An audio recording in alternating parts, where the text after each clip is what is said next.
What's up people, welcome back to another video. Today we're talking about how and when to adjust your calories by pardon me, on a cut or a bowl. Whoops, probably should have edited that bit out. Oh well, you're here now. So today's video is going to be explaining how and when you should adjust your calories on a bulk and also on a cut.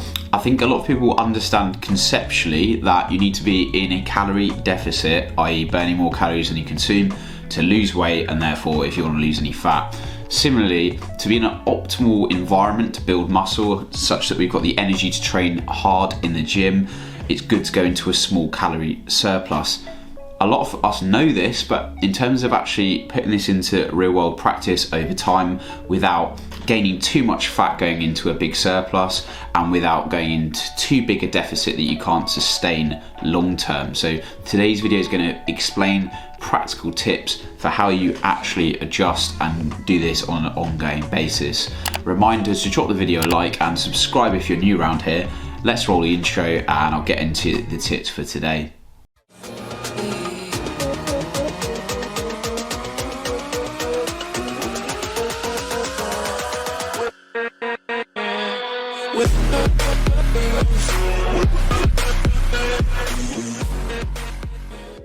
So first of all, I'm going to explain why you should weigh yourself daily and then take a weekly average. Pick a same time of day, ideally first thing in the morning, and make it a habit to weigh yourself first thing in the morning when you're most dehydrated, you're carrying less water weight, you haven't had anything to drink, to eat, and you've gone to the toilet. Then weigh yourself first thing at the same time of day.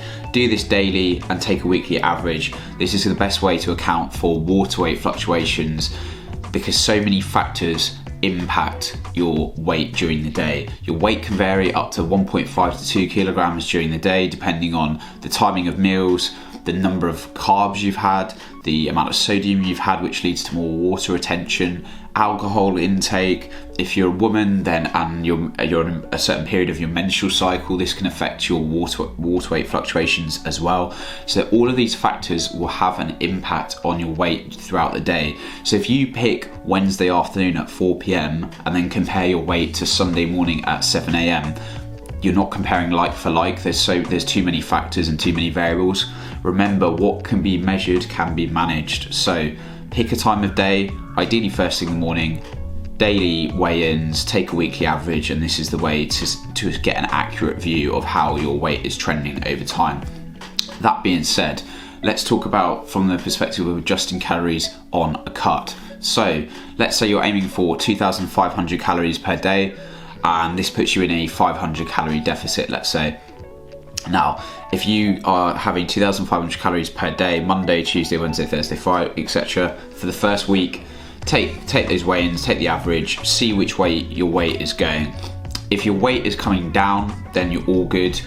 You are in a calorie deficit. Congratulations, you are in a deficit, no need to adjust calories. So if you are looking to cut and your weight is coming down, then no need to adjust the calories.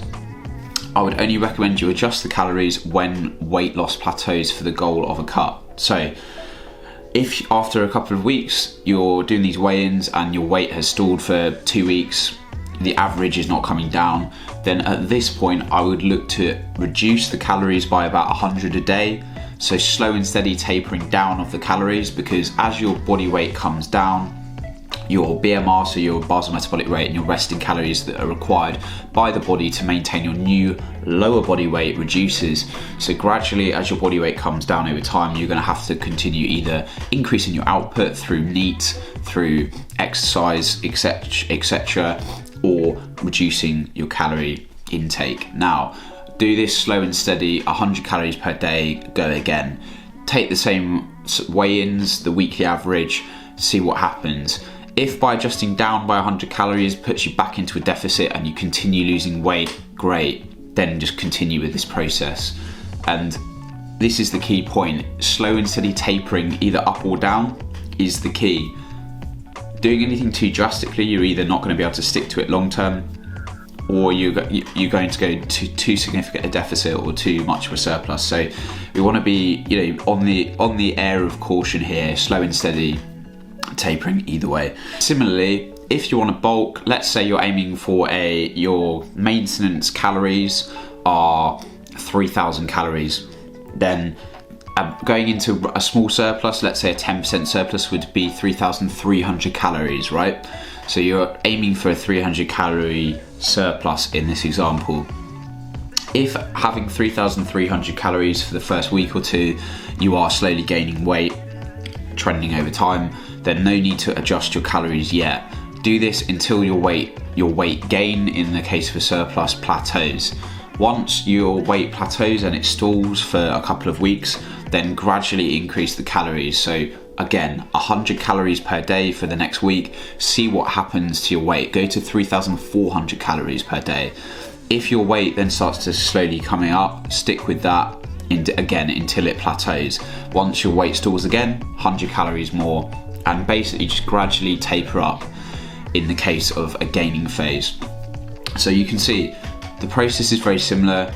Cutting and bulking, you want to be gradually tapering the calories down. If your weight loss stalls in a cut, and you want to be gradually tapering calories up if you are in a gaining phase and your weight stalls for a couple of weeks. But be patient. Reminder, do not take drastic action just because the weight on the scale for one day hasn't moved. As I say, it's not linear. Your weight during the week is not going to, on a cut, is not going to gradually come down in a line like this. It's going to go up and down based on all these factors that impact water weight during the week.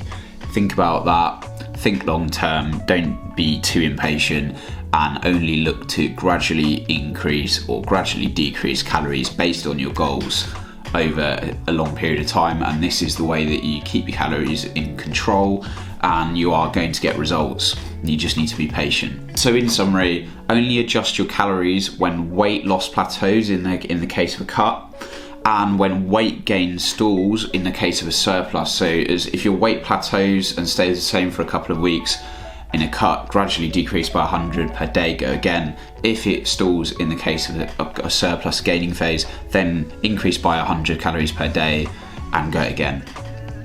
This way that you don't do anything too drastic, stay patient and just accept that it's trial and error. Calorie calculators are not 100% accurate. They just serve as a really good estimate to start with, and then work from there based on your lifestyle factors and what works for you personally. So just track your weight consistently on a daily basis and then go from there. I really hope you found this video useful. If you did, reminders to drop the video a like, subscribe for more content, and I'll catch you guys on the next one. See you later. Bye.